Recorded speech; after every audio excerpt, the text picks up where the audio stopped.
Okay, it can be that you actually set your timer and worked on a project for a focused period of time. It can be that you reviewed your goals. It can be that that you got up and got dressed and were ready for the day. So anybody have anything like those to report? I have my very first buyer client. It's so exciting, Mindy. And so so tell us a little bit about that, if you would. So I had helped the girl sell her house in Savannah when I first became an agent in like October. And she is now wants to buy a house here in Atlanta with a friend of hers. So they called me. So that's actually a referral and a call. That's awesome. How'd that feel? Yeah. I mean, it was great. It was great because she said that she trusted me because I hooked her up with a really good agent in Savannah and I had talked her all the way through it. And so, yeah, so she called me and they want to buy a house. That's fantastic. And they're ready to go right now.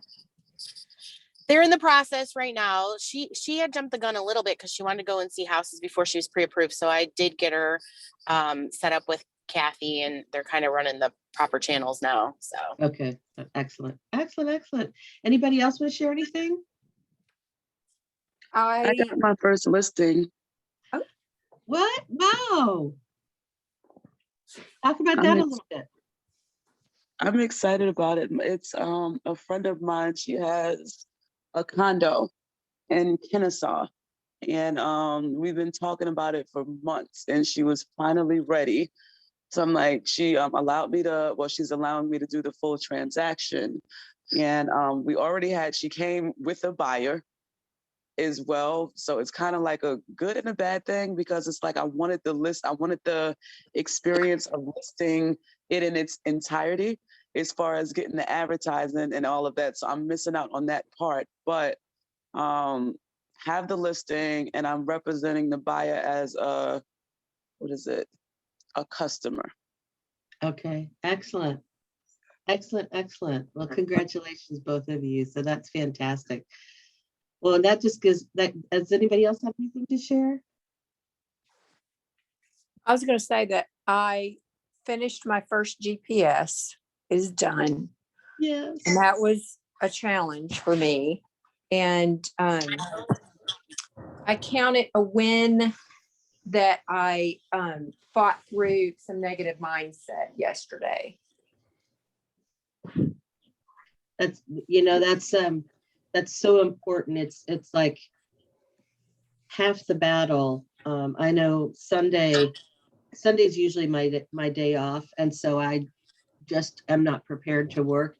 And I got a call from somebody saying, and this was about 11 o'clock, and I live 50 minutes away or 45 minutes away from Roswell. And so I got a call saying, can you show a house at 1? And I was so grumbly and I thought, oh, really? I have to work today? And then I thought, nope, I'm going to think about it like you, Greta. I'm going to think about that.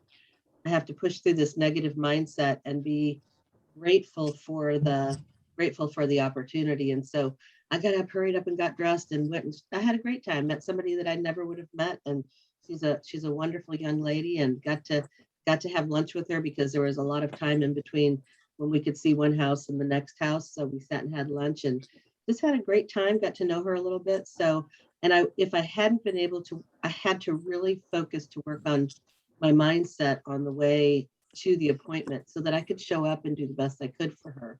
And so, Greta, I just applaud you. Mindset is sneaky too. So it can be pretty sneaky. We don't realize that we're in a rut of a negative mindset. And sometimes it just getting the awareness of it is the very first step. So I applaud you and thank you for sharing that. Okay, so today we're going to talk about the documents and the things you need to do once you have a listing. Does anybody have any questions before I get started, or any particular area that you need help with?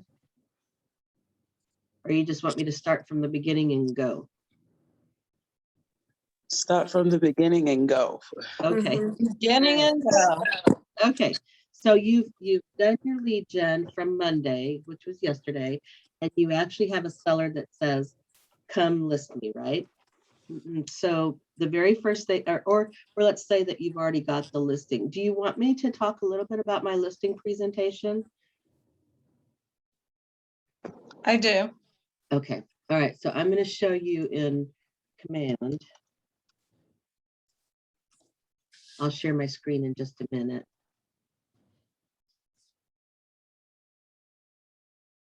Actually, I think it's agent. So one of the things that I do, and I have every agent has, we each have our own personalities, right?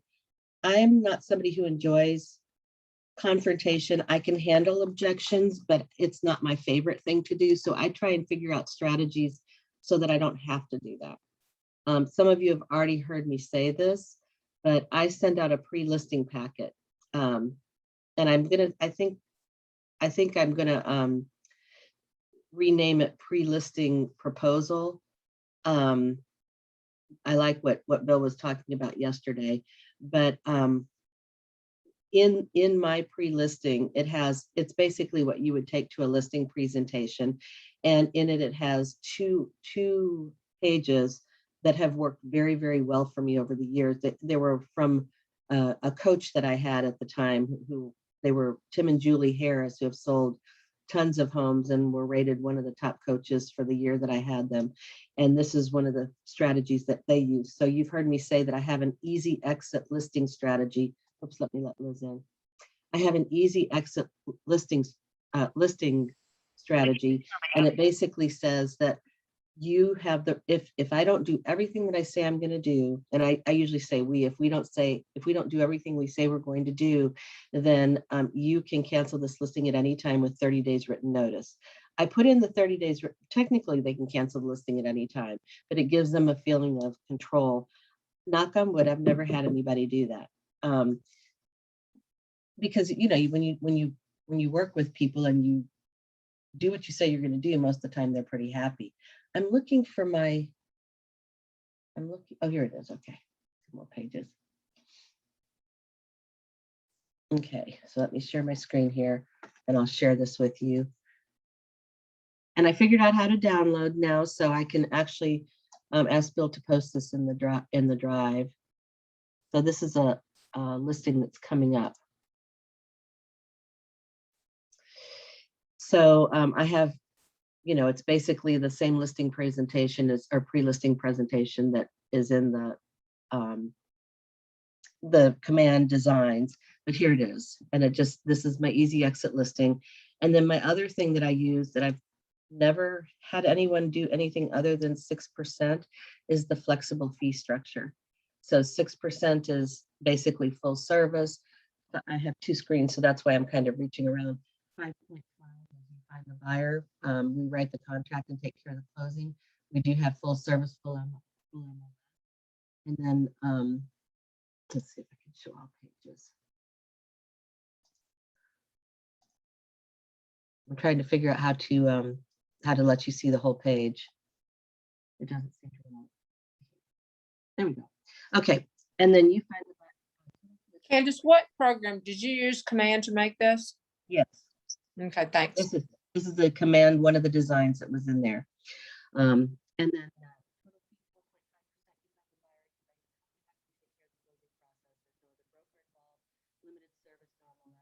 We can't hear you, or at least I can't.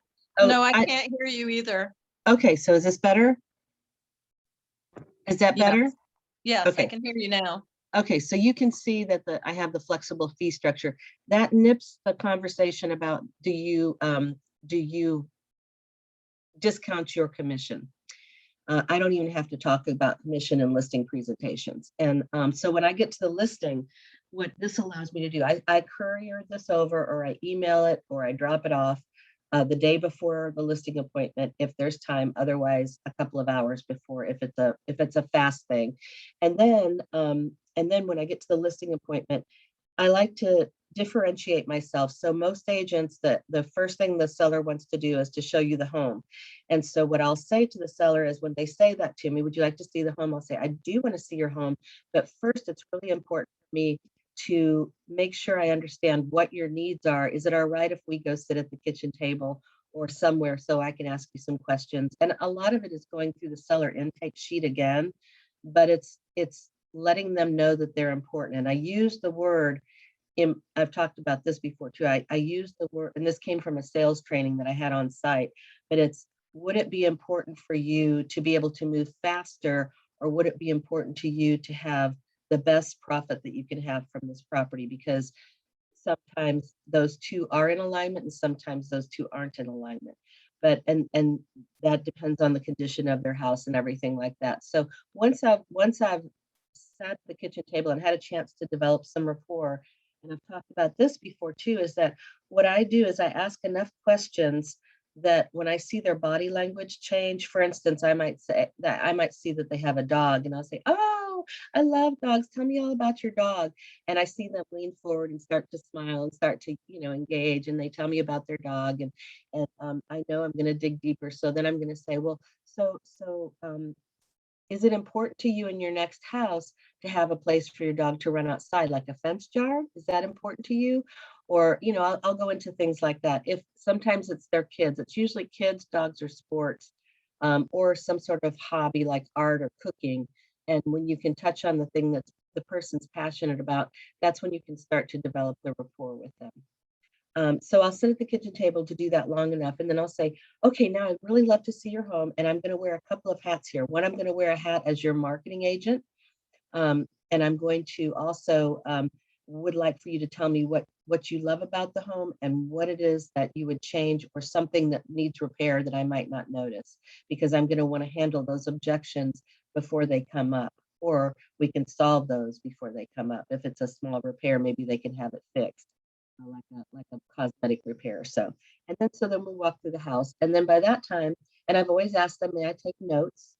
And by that time, then we come back to the kitchen table, and I'll talk to them a little bit about the marketing plan, and then I just give them my special contract pen, and I don't have in the other room the marbled pen. It's a little marbled pen, and I'll say, this is the special signing pen. So here's the paperwork.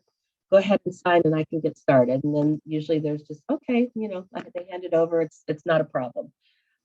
So that's how I do my listing. It works How long does that usually take, Candace?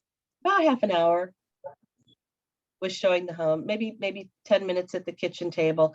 I spend a good amount of time at the kitchen table because that's where I'm developing the relationship. Seeing the home is maybe 10 minutes and then another 10 minutes back at the table, just making sure that I understand everything and going over the marketing. And the marketing doesn't take too long because it's just kind of showing them examples of what I've done. Or if you don't have examples of what you've done, you can show them what you will do, like I will have professional, and the listing does that for us as well.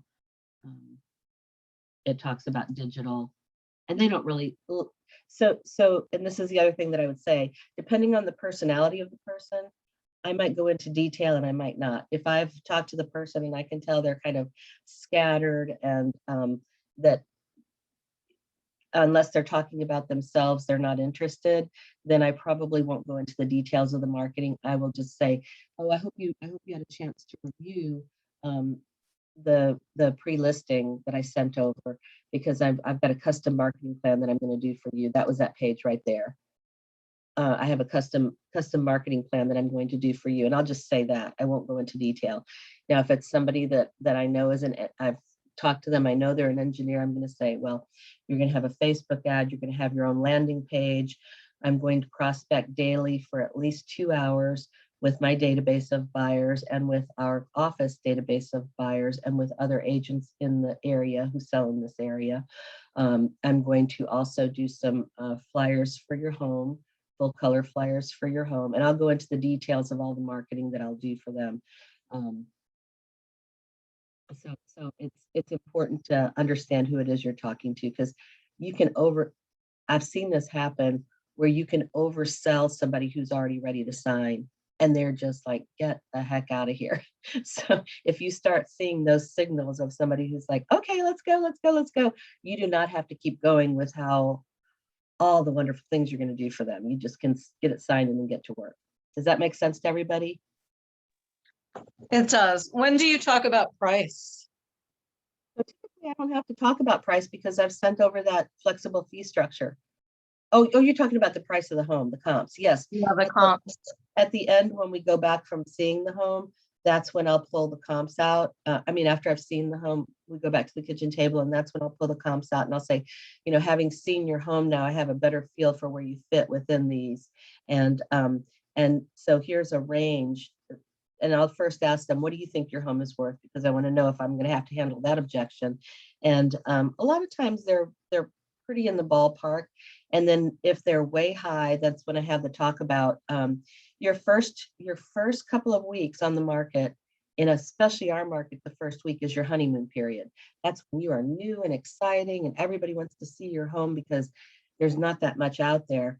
If we have a strategy of pricing you correctly, then we will have multiple showings and we should have multiple offers, you know, based on the condition of their house. If their house is really ratty, I might not say that particular sentence. I might say something like, the first week of you being on the market is a honeymoon. So our goal is to try and drive as much traffic to your home as possible so that we can get an offer, because it's only the turnkey homes.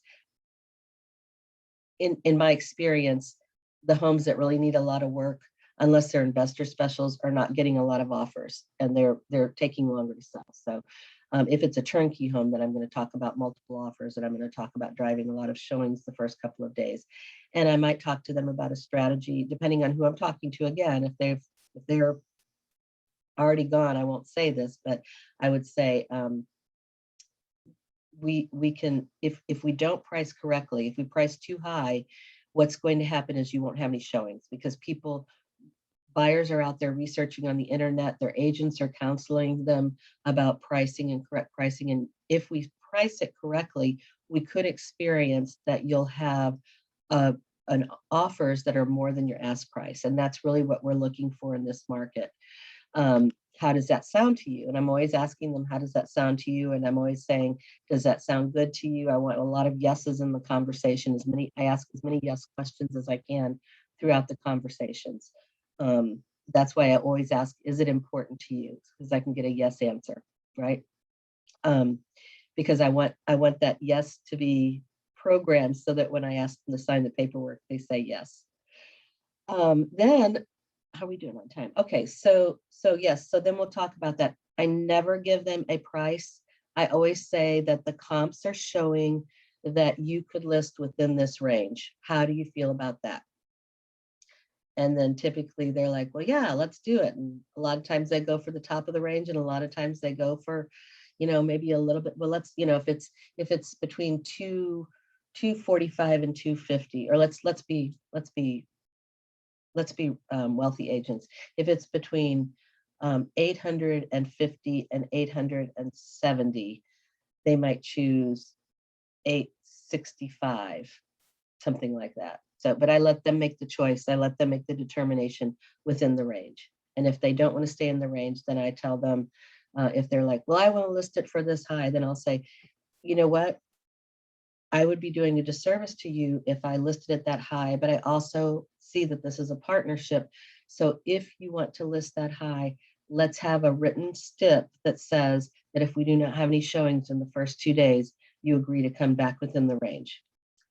Because we have to take advantage of that honeymoon period. How does that sound to you? Is that okay? And then typically they'll say yes. So then they get to try it their way for a couple of days. 2 days is, you know, I don't like it, but if I just can't talk them out of it, then that's what I'll do, because I know that I can help them if they're willing to agree to that. So any questions about the listing presentation? I have one more question, Candace. When are you planning to do a session on pricing and comps to help us to price correctly, to help us identify that price range? Yes, I'll be glad to do a session on CMAs and comps and so on. I'm glad to do that. They're also, I've seen them out there on the KW training site as well. So I'll watch for that. I'll propose it to Bill for next week, and I'll watch for it to see if one comes up sooner. And of course, if you are walking into a listing appointment in the next couple of days, just give me a call and I'll help you with I have a question. And it. then So let's just say that they want to price it higher than what you want, and then you had to drop the price Mhm. in 2 days. Does that kind of look bad when you're posted it in FMLS? Like, because I know it shows, the original list price, and then it shows that it goes down. Like, is that gonna be like a red flag to other agents that something's not wrong if you do it that way? Well, something is wrong if So, you do it that way?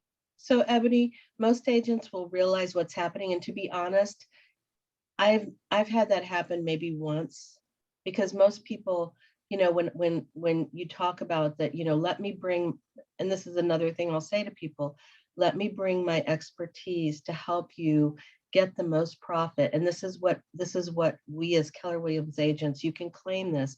We as Keller Williams agents, with our training and our understanding of the market and our expertise, what I'll say is, Mr. Seller or Mrs. Seller, with my expertise and my market knowledge, please let me advise that this is the best price range for you. And what I know is that when you're willing to go into this price range, we're more than likely going to get offers that are more than this. So by being strategic now, we have a better outcome. And this has been the experience of, well, I usually say this has been my experience, but you could say this has been the experience of our office, and our office does sell homes for higher prices in shorter amount of times, and that's documented. So, I use that, I weigh that very heavily. And by the time you do that, they feel kind of like, well, if I'm going to list too high, either they trust you that you know what you're doing, or if they're extremely stubborn, I might choose not to take that listing, to be honest. That's only happened once or twice too. Most people are really reasonable, and the reason they called you over is because they don't know what to do. But for sale by owners, sometimes can be tough, and they can be stubborn, and that's why I'll point back to the easy exit listing or the flexible fee structure. Does that help? But yes, it does. And to answer your question, it's not ideal. It's not ideal to have a price drop within a couple of days, but it does. It more than anything, it makes the agent, I think, look a little weaker, right? That they couldn't get the person in the right price range in the first try. So, but I'm saying don't lose the listing. If the person is reasonable and they're just stuck on their price, I don't think it's a good idea to lose the listing if you think they're going to be cooperative about other things. Does that help? It does. Thank Okay. you. And to be honest, in our market, and Pam, you can weigh in here, in our market, that's not going to be much of a stopping point. It might be a stopping point for no showings if it's really overpriced, but when it's dropped down to a reasonable range, people are going to be all over it if it's a desirable home and the photos look great. yes, exactly. I mean, you can price too high, but this market kind of doesn't really allow that. You just don't, because people will buy if it's a good house. Yeah. And one of the things that I don't think it makes it look or makes you look weak. I think it's just all how you explain it to people, right? well, yeah, no, but when I look on, there's always a, when I look on a listing and I look at the history and I see that it was priced at, well, like there's a listing not too far away from us, and I know some things about the seller, not somebody I would work with. The property is listed at 1.6 and it expired and it's relisted at 1.6. And there's no way in the world that property is worth that price. So it's the person bought it for 200,000 and put probably a $500,000 house on it, built a house on it. So it's worth tops maybe $895. But the fact that the seller won't budge on the price, I feel bad for the listing agent, because he's spinning his wheels marketing. But anyway, so one of the things I will sometimes send over right after the listing is, and there's one of these in FMLS too that's probably prettier, but I'll put in I'll say, you know, if we have if we have an offer of, say, you know, 690, let's make it easy, 700, then the repairs, depending on what the state, some people have maintained their home like you can't believe, and some people haven't had their filters changed in the past 3 years in their HVAC. So depending on what that is, I might put in an estimate of anywhere of 300 to, you know, depending on the size of the house, 2,000, something like that. And so let's say for this one that the home is in perfect shape and we're not going to put any repairs in. Then I'll put closing costs, and our market sellers aren't paying closing costs. Prorated taxes, everybody knows how to do that, but I show them how I do it. So if their taxes were $2,359, which is very inexpensive for a $700,000 home, you divide that by 365 days and you get that daily total. And then you figure out how many days they're going to own the house in 2021 and times it by the daily rate. And that's how you get the prorated taxes. HOA is, if it's paid annually, it's the same thing. If it's paid monthly, you would divide it by 30 or 31. And you do that same thing. So I put the prorated in. My commission, the marketing fee, would be 7 times 3 would be 21,000, or 7 times 6 would be what, 42,000. So I'll put that in there, and I call it a marketing fee, not a commission. On the list side, I call it a marketing fee because I want them to. Some of you have heard me say this. I want in their minds for them to know that a good portion of what I'm earning is being spent to market their home. And I don't want them to think that I'm just sitting in an FMLS or MLS and sitting back and somebody's going to pay me a great big check for doing nothing. So I call it a marketing fee. Miscellaneous, I sometimes put that in and sometimes I won't. If they have a mortgage payoff, that goes on this side. If they have an equity line, that goes on this side. And then the transfer tax would be, what would that be, 7,000?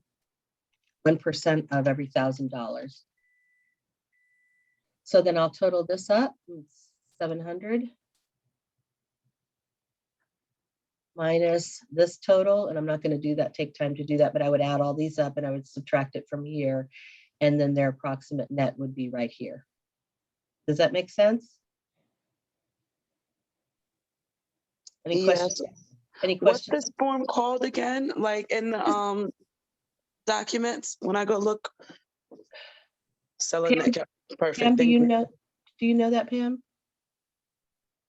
I don't know what it's called in the documents. I know there's one on FMLS, and I think it's in FMLS called net to seller. There you go.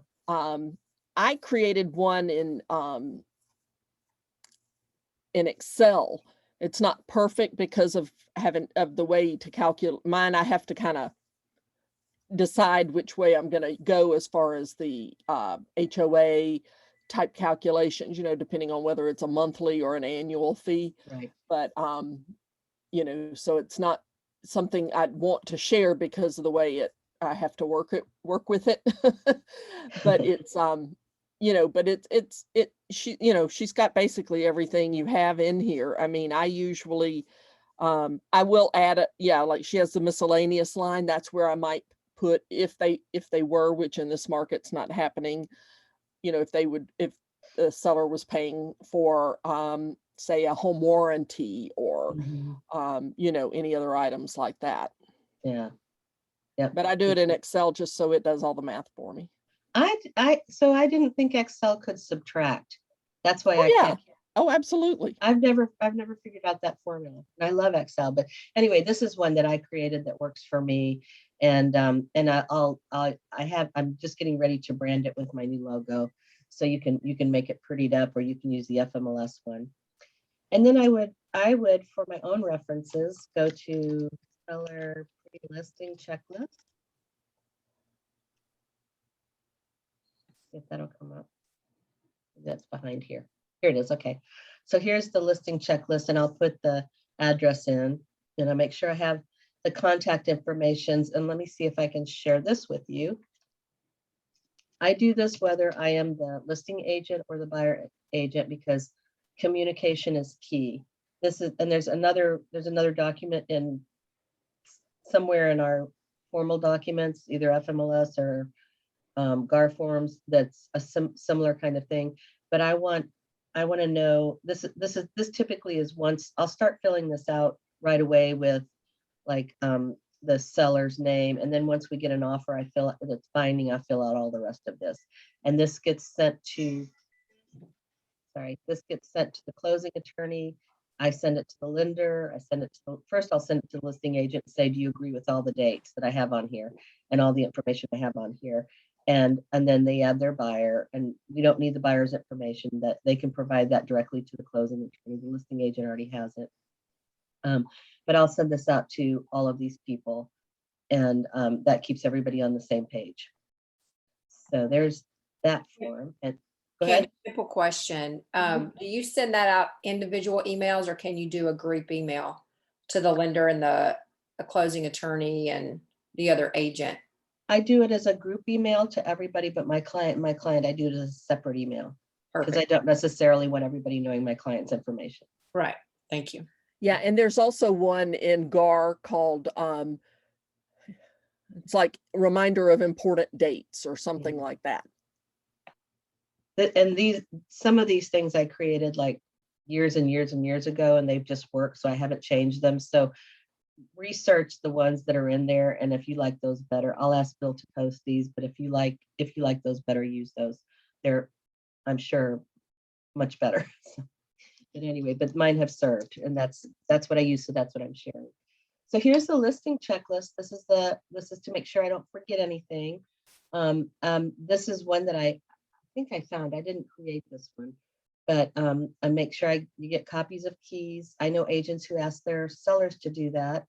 And when you get busy, that is something that typically you'll have to have somebody do. I make sure I've arranged for the photographs. That's a whole dance because the sellers have to have time to get the home ready. And this can determine your list date too. But the sellers have to have time to get their home ready because you want it in show ready condition. I am just starting to, the past 3 listings I did, I gave them a complimentary seller consult, and complimentary staging consult, and they all went with the stager. 2 were vacant houses, and they sold, within the first day. One was a lived-in home, but they let the stager come in, and the stager rearranged some things and put away some things and did some accessories. So also a good time right before you start to list, as you're having this conversation about, okay, I'd like to get the photos scheduled, to say, as we walk through the home, there were some things that it will be great for you to go ahead and pack up. I love those baby pictures you had on the wall.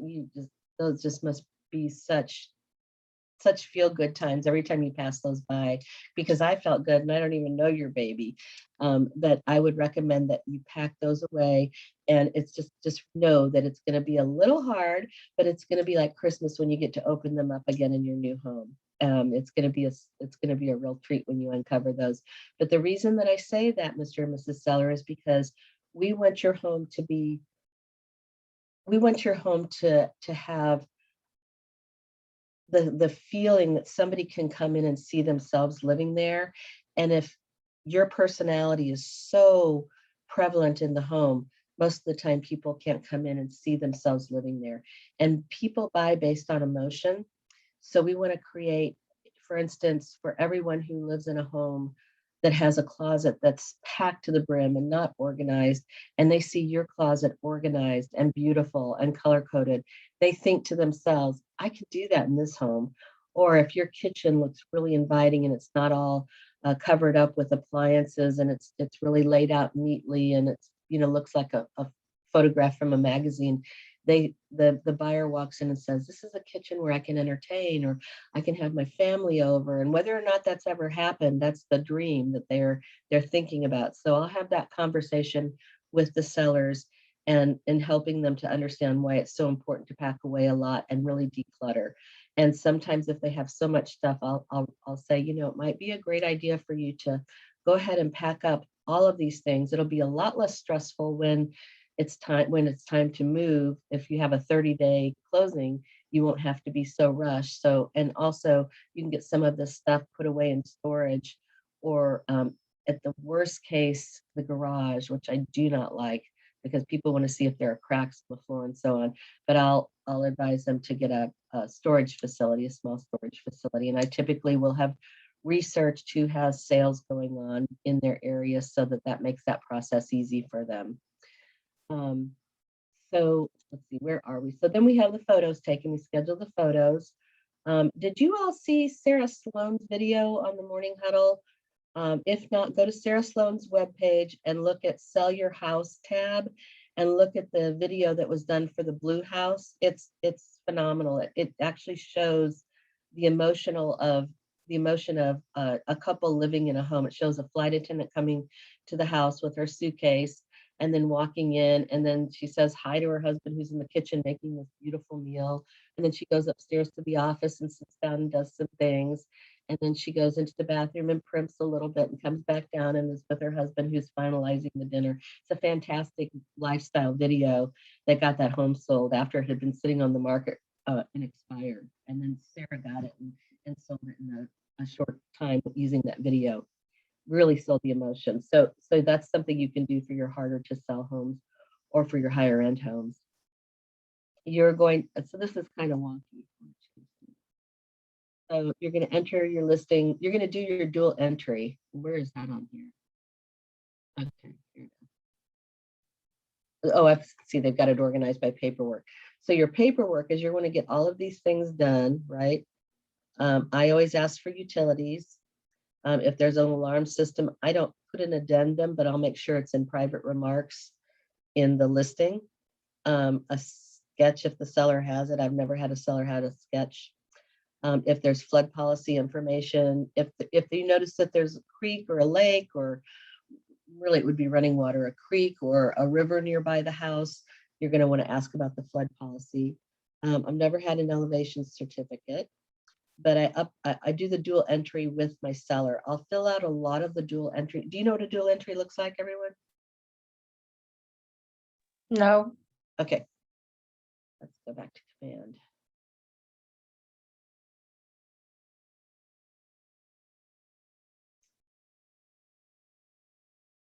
And I'm just going to say that many of us who are realtors, the paperwork is not our skill set. So the minute that you can have someone do your paperwork for you, I think Churchwell Group charges $175 to do all of that for you. I still have to fill out the dual listing with my agent, with my clients. I haven't asked them about that, but don't let the paperwork get in your way, is what I'm saying. There is help for that.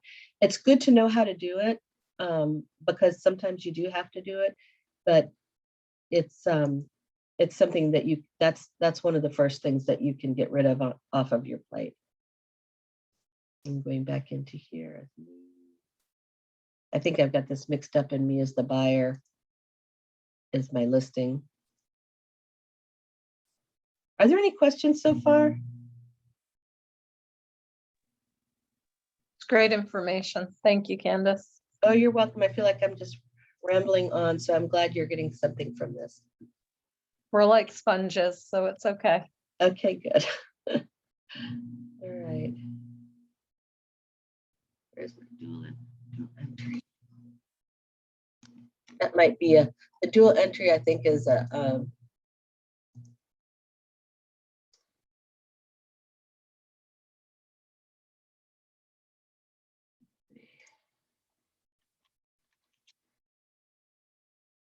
acreage and farm, residential lease, single family detached. This is the one I want.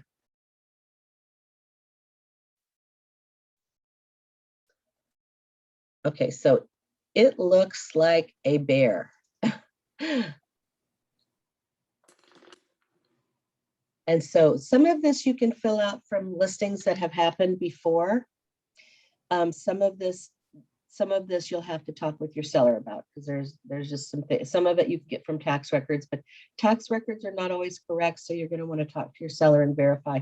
I typically will send the tax records to the seller and just say, hey, would you mind to go over this and just make sure everything is correct? Sometimes they haven't, maybe they finished a basement that wasn't permitted, which can affect the tax basis. As a buyer's agent, if you see, if you've asked if there are any upgrades or additions made, if they were significant, like adding on a sunroom, you might ask if there were permits pulled, so that if the taxes are going to be different once it's assessed. So anyway, some of this you can see, it's just all, you can fill in the address and so on. It repeats for Georgia MLS a lot. There's a lot of duplicate in here. Tax ID you can get from the tax records. Does everybody know how to get the tax records? Go ahead. Really? Was that a yes or a no? I'll quick show you. I don't want to go over our time, but I'll quick show you tax records just in case.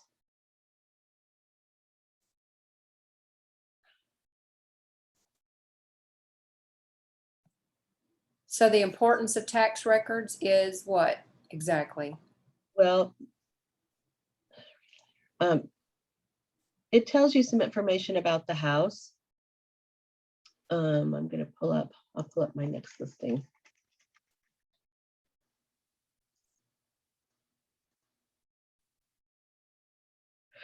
And I just don't know if you can believe that a 2-bedroom, 1-bath house that was built in 1920 is gonna sell for more than 420,000.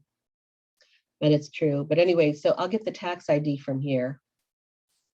And if I click on that,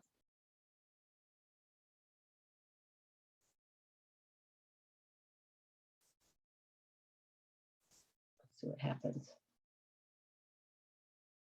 Okay, well, it didn't find any records, but if I go here, I can take this and put it in my dual entry, which is right here. Right here, tax ID, that's where I get that information. So I've never seen this form before. What do you, I'm a little This is confused. the form that you use when you go to, and I think we've got command with Sam tomorrow. And if I don't get all the way, because I want to be respectful of your time. If we don't get all the way through this, I'll finish this up on the launch on Friday at noon. Okay. And it will be recorded as well. But this is what you use when you go to FMLS and you want to edit a listing. It's gonna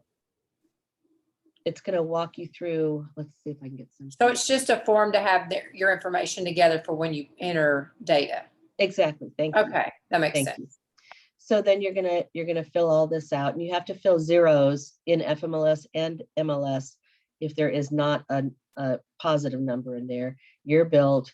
When this is where you put in what you're going to say about the house. This is where you put in the private remarks like agents, please be aware of the alarm located at the kitchen door to disarm 143211, to arm 143212. The directions, you'll see a lot of agents say use GPS now. But if it's near something like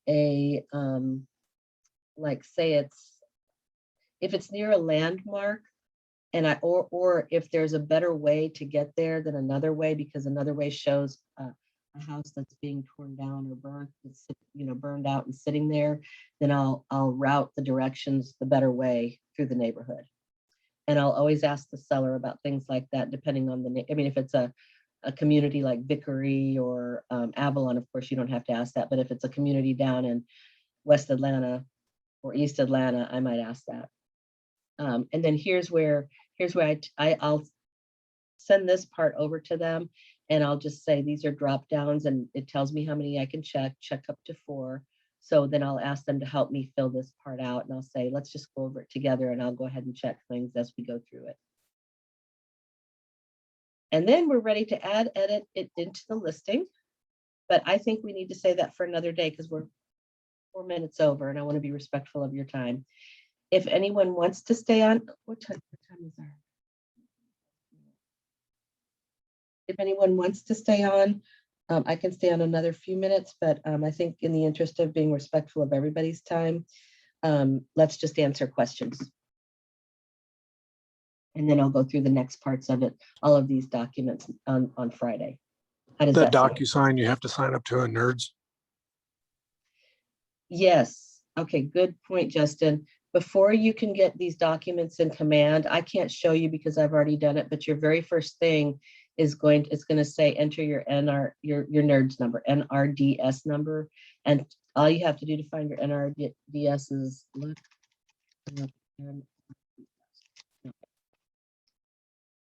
and I'm going to go here. And you put your, I'm going to do the other one, sorry. And then on top of that, the DocuSign, you just go to DocuSign.com and you sign in with your KW address. You just go to Command. Oh, Command. You And then can go, Command. you can Uh-huh. go Command. either way. Okay. So see, it gave me my NRDS number and I just copy and paste that into Command. Or yeah, if you're using DocuSign the other way, you can do that too. I've never done it that way. I just always go through Command. If you go through Command the first time, it makes your room, and then you can just go directly to DocuSign, so you don't have to click 1,000 things to get there. Okay. Candace, will you be able to finish your checklist at some point in addition to going over the documents? Yes, and I'm going to ask Bill to post that. So you'll have access to that in the roadmaps. But yes, I'll be glad to go over the checklist. We can do that on Friday as well. Does that work for everybody? Friday noon? Yep. Friday noon? Yes, thank you. All right. Well, everybody have a great day. If you have any questions, just email me. Like I said, if you have a listing coming up that you need help with before we get through all this information, or if you just have questions or you just want somebody to help you the first time, just give me a call. Thank you. Thank Thank you. you all for being here. Have a great day. Bye, y'all. Bye.